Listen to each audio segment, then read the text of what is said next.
Loan default हो गया, arbitration का नोटिस आ गया। आर्बिट्रेशन की कार्रवाई हो रही है, लेकिन उसी आर्बिट्रेशन की कार्रवाई के साथ कंपनी के लोग यानी कि रिकवरी एजेंट घर आ रहे हैं और रिकवरी की बात कर रहे हैं। मेरी केवल एक दो ईएमआई ही बाउंस हुई थी, लेकिन फिर भी यह लोग घर पर आए तो मैंने इन्हें कहा कि भाई मेरा लोन डिफॉल्ट हुए केवल एक दो महीने हो गए, लेकिन मुझे तो आर्बिट्रेशन का नोटिस आ गया। अब तुम आर्बिट्रेशन की भी कार्रवाई कर रहे हो और मुझसे रिकवरी करने भी आए हो।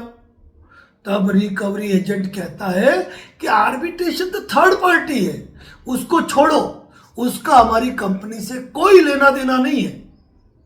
यानी वो आर्बिट्रेशन कर भी देगा ना, आप तो पैसा जमा कराते रहो, कुछ भी नहीं होगा। और इसी प्रकार रिकवरी एजेंट की बातें सुन सुनकर उनके भरोसे रह रहकर लोग ये न प्रकार अपनी राशि जमा करवाते रहते हैं। लेकिन होता क्या है कि आर्बिट्रेटर अपना अवार्ड पास कर चुका होता है, क्योंकि आर्बिट्रेटर ने जितने भी नोटिस भेजे आपने उनका जवाब दिया नहीं, क्योंकि आर्बिट्रेटर तो आपको मिलने आया नहीं। आपको मिलने कौन आया? रिकवरी एजेंट, जो आपके घर भी आया, जिसको आपने चाय पानी भी कराया, जिसकी बातों पे विश्वास किया, और उसी ने किया आपके साथ विश्वासघात। साथियों, यदि एक बार आपको आर्बिट्रेशन का नोटिस आ गया है तो मैं खुला कहता हूं, राशि भरना बंद करो। या फिर राशि भर रहे हो तो आर्बिट्रेटर को मेल डालो, कंपनी को मेल डालो कि हमने तो ऑलरेडी हम राशि जमा करवा रहे हैं, आप आर्बिट्रेशन की कार्रवाई क्यों कर रहे हो? लेकिन आप केवल रिकवरी एजेंट के भरोसे रहते हो। मैं कहता हूं कि यदि आपको आर्बिट्रेशन का नोटिस आ गया है, आर्बिट्रेशन की कार्रवाई चल रही है, तो रिकवरी एजेंट की बातों में बिल्कुल भी नहीं आते हुए आपको आर्बिट्रेशन नोटिस का प्रॉपर लीगल एक्सपर्ट की राय लेकर खुद ऑब्जेक्शन फाइल करना है। एक बार नहीं, दो बार नहीं, तीन बार नहीं, चार बार भी। चार बार भी करना पड़े तो करना, क्योंकि होता क्या है कि आर्बिट्रेटर तो आपके 5 लाख का अवार्ड पास कर देगा। इधर आप पैसा भरता जा रहे हो, आपके पास 2-2.5 लाख रुपए बच रहे हैं और अवार्ड 5 लाख का हो गया। कल जब आप लोन डिफॉल्ट कर जाओगे और बात सेटलमेंट की आएगी, तो इसी आर्बिट्रेशन के डर से आपको डराया जाएगा, इसी अवार्ड को एग्जीक्यूट कराया जाएगा और आप चाहकर भी कुछ भी नहीं कर पाओगे।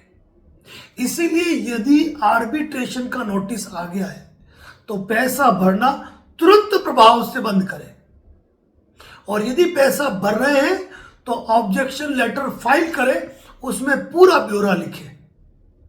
इस चीज का ध्यान रख लीजिए। मतलब आर्बिट्रेशन का नोटिस आया है तो आपको ऑब्जेक्शन फाइल करना है। और रिकवरी एजेंट भले ही कहते हैं कि आर्बिट्रेटर तो थर्ड पार्टी है, अरे भाई, जितना कंपनी का चमचा रिकवरी एजेंट नहीं होगा ना, उससे ज्यादा कई फेक आर्बिट्रेटर होते हैं जो 1000 बार जवाब देने के बाद भी ये कहते हैं कि रेस्पोंडेंट ने कोई जवाब नहीं दिया। आप रजिस्टर्ड पोस्ट से जवाब दे रहे हो तो भी वो क्लेमेंट कंपनी के पक्ष में पड़ा है, और कंपनी से जुड़े जितने भी आर्बिट्रेटर है ना, कभी इन्होंने रेस्पोंडेंट के पक्ष में फैसला दिया ही नहीं। तो आर्बिट्रेटर थर्ड पार्टी कैसे हो गया? भाई, आपने आर्बिट्रेटर थोड़े नियुक्त किया है। आर्बिट्रेटर किसने नियुक्त किया है? कंपनी ने नियुक्त किया है। उसको 2 पैसे का बेनिफिट भी कौन दे रहा है? एनबीएफसी कंपनी दे रही है। अब ऐसी अवस्था में वो आर्बिट्रेटर, ये थर्ड पार्टी कहते हैं, हम भी कहते हैं वो थर्ड पार्टी है, लेकिन वो एक ही थैली के चट्टे बट्टे हैं। इसीलिए यदि कोई रिकवरी एजेंट आपसे ये कहता है कि आर्बिट्रेशन चल रहा है, वो थर्ड पार्टी है, आप तो पैसा जमा कराओ, मैं बैठा हुआ हूं, ये बैठा हुआ है ना, कल भाग जाएगा, सामने नजर भी नहीं आएगा। ध्यान रख लीजिएगा। इसीलिए यदि आर्बिट्रेशन का नोटिस आया है तो आपकी जिम्मेदारी है कि आप प्रॉपरली आर्बिट्रेटर को रिप्लाई फाइल करें, ऑब्जेक्शन फाइल करें और पेमेंट भरना बंद करें। या तो फोरक्लोजर करें या सेटलमेंट करें। लेकिन ये नहीं हो कि इन इंतजार के अंदर उधर आर्बिट्रेशन अवार्ड पास हो जाए और आपके नए तनाव शुरू हो जाए।